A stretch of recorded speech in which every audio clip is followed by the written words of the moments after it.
Hello po sa inyo mga kapapanadots. Magandang araw at magandang gabi sa inyo pong lahat.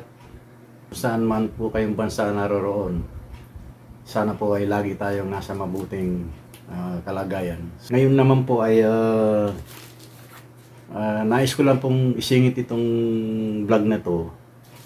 Tungkol po ito dun sa wireless microphone na lavalier na lapel. Samahan niyo po ako at unbox na po natin.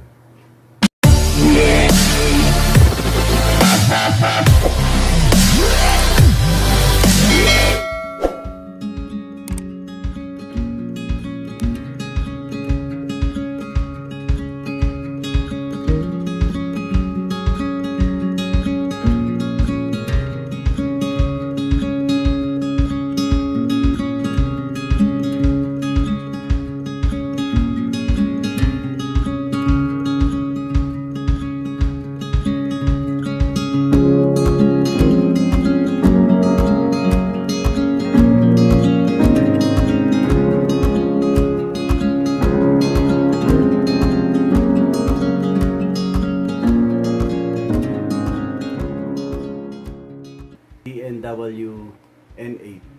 So may mga nakasulat dito. Ito po ay plug and play. Meron siyang 50 meters range transmission. Maganda ang kanyang sound. Highly sensitive and widely compatible. At itong maganda rito, meron siyang reverberation effect. DSP Pro plus AI Pro noise reduction. So sa tingin ko maganda yung noise reduction nito. Ang kanyang microphone ay meron siyang 360 degrees na omnidirectional. Pipick up niya yung sound o ang iyong boses.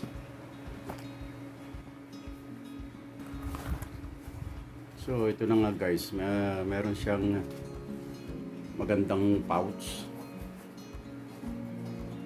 Yan. So actually guys, ito ang kanyang laman. Wow! Actually, itong kanyang lalagyan ay pouch lang, hindi siya charger. Unlike yung nauna kong binlog na TNW A11, ay kasama na niya yung charger sa kanyang box. Pero ito ay isang pouch lamang. Pero maganda naman siya na lalagyan. So meron siyang receiver at meron isang transmitter. Bali dalawa lang sila dahil kung ito ay tatlo, ito ay TNW N9. So ang in-order ko ay N8. So ito lang siya, isang mic lang siya at isang transmitter o receiver. So yan guys, itong transmitter. So ito ang kanyang microphone. Meron siyang dalawang input dito. Isa sa ito ay I think isa sa headphone, saksakan ng headphone, at isa naman ay saksakan ng microphone. So meron siya ditong USB-A to dual USB-C.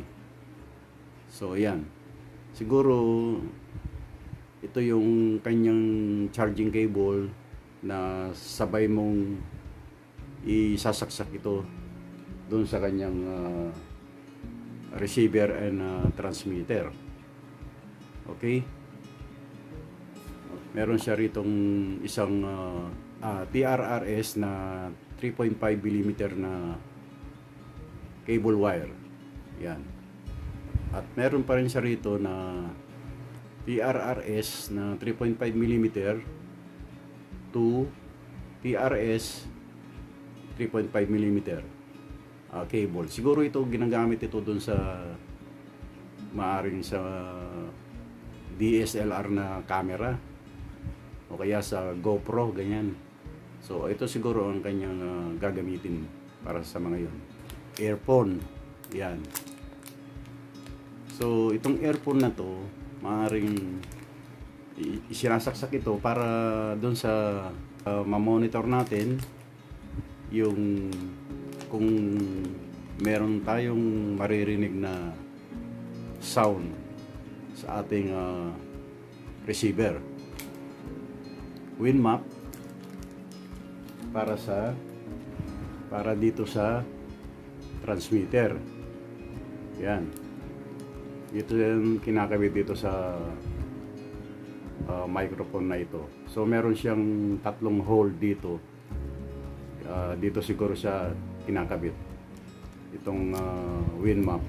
Nasa labas ka ay kung halimbawa may ini-interview ka, maingay o malakas yung hangin, o maaaring makatulong itong Winmap. Pag nailagay mo siya, mas makakadagdag pa na bawas ng noise reduction. Mga unwanted noise na pumapasok ay mababawasan pa pag nalagyan itong dead cut na ito or Winmap. Last one ay meron siyang USB Type-C to Type-C. So maaaring ito ay gamitan pagka ang halimbawa ang iyong cellphone ay wala siyang input na 3.5mm jack. So kung wala siyang ganun ay sa Type-C lang yung input ng inyong cellphone, maaaring ito ang kanyang gamit. Ito lang ang iyong napili, ay ito ay PNW N8. Kung ito naman ay PNW N9. So ito yung in-order ko, kaya dalawa lang sila. Okay? Ang user manual, so yan. Dito mo makikita ang kanyang mga instruction kung paano siyang gamitin. Alright? So yun lang ang kanyang laman. Tanggalin natin ang plastic. Yan. Itong itsura niya guys ay mukhang siyang mamahalin na wireless microphone na lapel. Kanyang quality ay napakaganda. So yan guys. So ito yung kanyang receiver. So ilagay natin siya dito sa Type-C. So ito yung ilalagay ko dyan sa yan sa cellphone na yan. Ito nga palang receiver guys, meron siyang on and off power dito. Yan. So kailangan din siyang i-on pag in-on natin din itong transmitter. So para mag-pair sila, pareho silang naka-on. So subukan natin ito, i-on natin ito.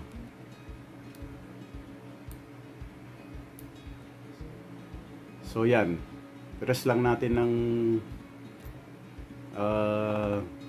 medyo mga 3 seconds, mag-on na yan. So dahil hindi pa naka-on ito, kaya siya nagbi-blink. Yan. So i-on natin itong transmitter. So yan, press natin. Okay. So ayan guys, huminto na itong nagbi-blink. So ibig sabihin yan, naka-pair na sila. Itong receiver, ito ang ilalagay natin dito sa cellphone. Okay?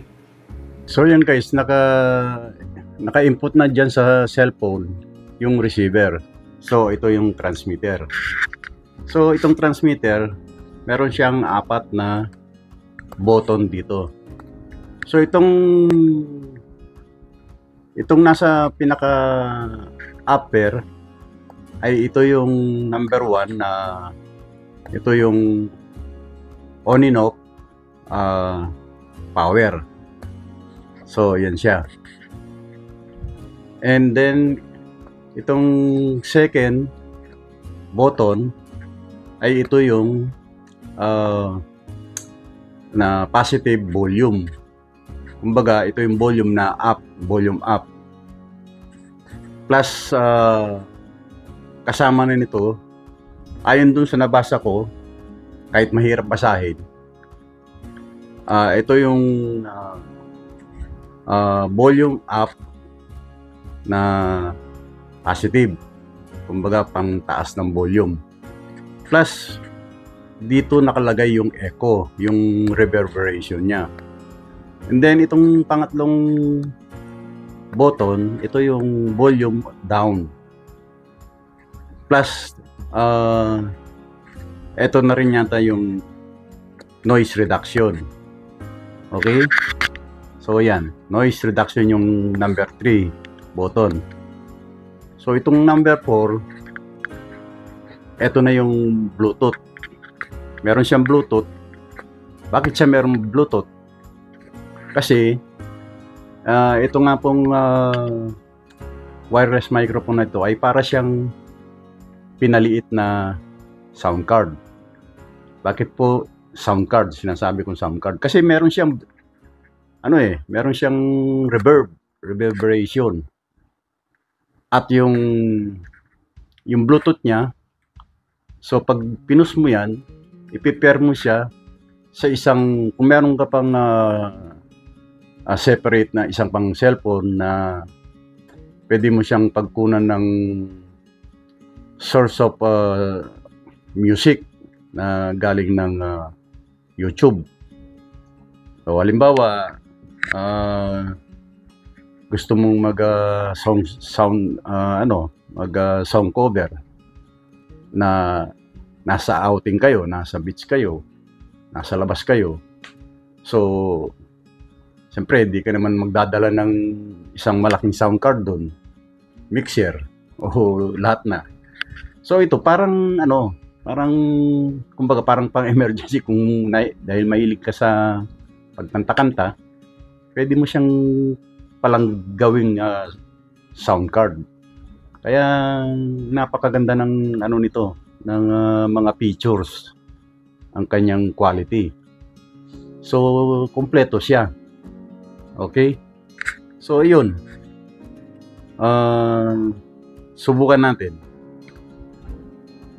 Gagamitan ko nga pala siya ng earphone para marinig ko kung may pumapasok na sound. Okay? So, ito. So, ito yung kanyang input jack. Okay? Yan. So, may naririnig na ako. Yan. Yan, para balanse.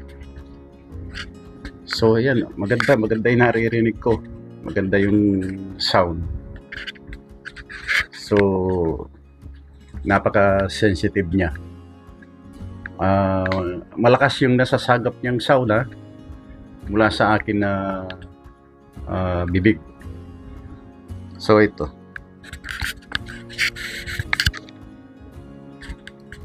So, yan guys. Hello. So, kahit malayo siya, yan, maririnig pa rin ng kaunti. Yan. So, kalimitan naman pagka ginagamit natin siya, actually, sinasabit lang naman natin dito, di ba? So, try natin. Hello? Oh, so, yun. Yun, meron ng echo. So, ayan guys, sa tingin nyo, maganda ba yung lumalabas na sound kung meron siyang reverb? So, yan, pwede ka nang magkanta-kanta. Kung halimbawa ay nasa magandang tanawin ka, nasa beach ka, so isabit mo lang dito. Yan. Maingay kasi yung naririnig mo yung sound pagka hawak-hawak mo siya. So, palagay ko mas maganda nakasabit sa ating damit. Yan. So, yan.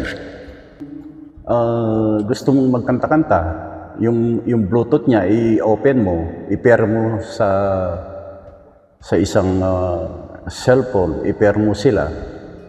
So, doon nalalabas yung background music. And then, meron nang siyang echo. O di, pwede ka nang gumawa ng song cover. Di ba? Tapos yung background mo na napakaraming halaman, o kaya nandun ka sa beach, o parang ang ganda yatang gumawa ng mag-eksena ng sabihin na natin parang MTV. Tapos kumakanta-kanta ka, lalo na kung maganda pa yung boses mo, di ba? So, maganda siyang gamitin. Bukod sa kung wala naman echo, kung gumagawa ka lang ng ang tawag dito, pag nagre-report ka, podcasting ka, hindi mo naman gagamitin yung echo. Ayan, reverb off. So, ito yung sa number 3, yun yung noise reduction. So, kanina, hindi ko naririnig yung electric fan, pero ngayon naririnig ko na. So, ayan, yun natin yung noise reduction. Hindi na masyadong maingay, di ba? Halimbawa, sa may daan ka, maraming sasakyan. Tapos, lagyan mo pa ng winmap dito. So, mas lalong clear yung boses mo habang nagsasalita ka, gumagawa ka ng vlog. Di ba? So, maganda siya. Subukan natin na gamitan ko ng isang cellphone na i-on ko yung Bluetooth, tapos kukuha ko ng background music. Okay, saglit lang po. A few moments later. Gumamit ako ng tablet. So, nag-pair siya. Ayan. Nasa na ba yun? Bluetooth. Ayan. Ayan. Kung nakita nyo, N8. So, nag-pair na siya. So, lagay natin sa YouTube. So, ayan guys. Testingin natin sa maiksing isang kanta. Okay.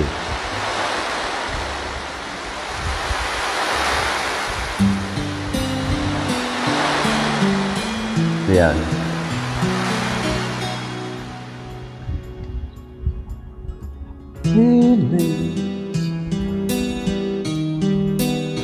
Nothing more than feelings, trying to forget my feelings so close.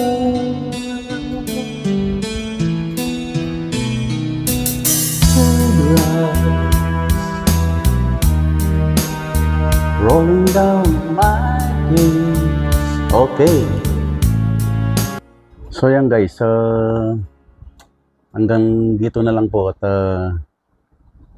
ano sa tingin ninyo, maganda po ba ang kanyang sound quality? So comment down below kung ano po ang masasabi nyo sa wireless microphone na ito. Ito po ay nabili ko sa Lazada. More or less sa 900. Sakto lang yung kanyang presyo sa ganitong kaganda ng quality. So, ang verdict ko rito, kung bibigyan ko siya ng score, nasa 9 out of 10 ang kanyang quality. May re-recommend ko po itong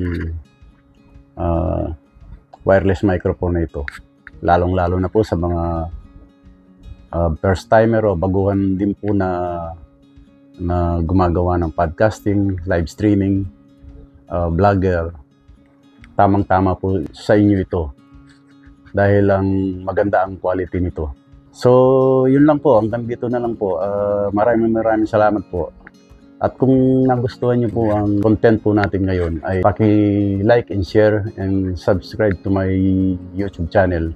At paki-click na rin po ang notification bell para po lagi po kayong updated sa mga bagong i-upload ko po na another video. Maraming salamat po. Bye-bye.